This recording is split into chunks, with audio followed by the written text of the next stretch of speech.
dal leen ak jàmm mbokk internet yi safoo di suivre les talibé Sonko TV mu mel ni rek ginnaaw nomination bi nga xam ne def nañ ko kii di Awa Bokarr Ly moom mi leen nag jamono ji ay mbiram doy waar lool ci réewum Sénégal moom Awa Bokarr Ly nag ñu bëri nag di ak rek Bassirou Diomaye Diakhar Faye ci nommé googee ndax kat ki li di Awa Bokarr Ly dafa yëkkati woon ay kàddu yu doy waar jamono yi Pastef nekk ci ay jafe-jafe ñu jàpp Ousmane Sonko doon ko jiiñ wàllum viol ci Adji Sarr bu ngeen ñu toppee da ngeen am bile vidéo kàddu yi nga xamee ne moom mii di Awa Bokarr Ly yëkkati na ko nag di ngeen ko am ci kanam mu nekk nag ay kàddu yu doy waar yoo xam ne ku ko dégg te di patriote doo ko rafetlu benn yoon rawatina nga fa Pastef tax rek ginnaaw bi nga xam ne daal nañ koy nommé ni ki démb coow bari na jëm ca moom mi la di Awa Bokarr Ly ñenn ci Sénégal yi nag di dal ci kaw Bassirou Diomaye Diakhar Faye di wax ne rek dafa war a daal di dindi ca poste ba mu ko def ndax kat gis nañ bi nga xamee ni nommé na Samba Ndiaye li nga xam daal na ko ciy dégg mu nekk nag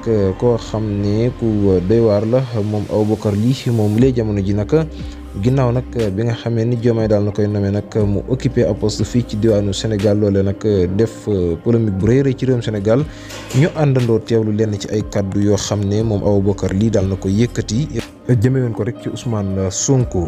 def ko sàkku wala def ko en tout cas nee na ñu violé. kële tam nee na violé wu ko dañu déggoo woon. mais tam ko bu góor ki ku xaw a doy waar la. parce que kilifa bu fekkee ne yow kilifa. ba pare ngay wut pour jiite réew. da nga war a wane jikko yu rafet. da nga war a wane jikko yu baax. parce que moom lu ko daanee rek lu bu fekkee lenn rek moo ko doon setal wecc. mosuma fa def. dëgg la kon daal nga gis ni moom toor bi mi ngi si moom. non waxuma toor bi man mënuma déterminer toor bi. parce que pour nga juger dara il faut nga am toutes les données. j'ai pas toutes les données. d'accord mais li ma gis moo di moom moo tooñ boppam. moo tooñ boppam. parce que bu jógee d'abord ci couvre-feu la. moom député la ñoom ñoo voté couvre-feu bi. donc li mu njëkk a violé moo di couvre-feu bi la violé. dem sans son chauffeur. dem sans son garde du corps.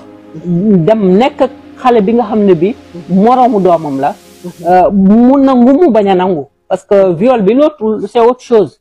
n'est-ce pas mais nekk di ba pare bu fekkee ne woon sax xale bu góor la. ñu ne xale bu góor la. waaye bàyyi na ñaari jëkkëram.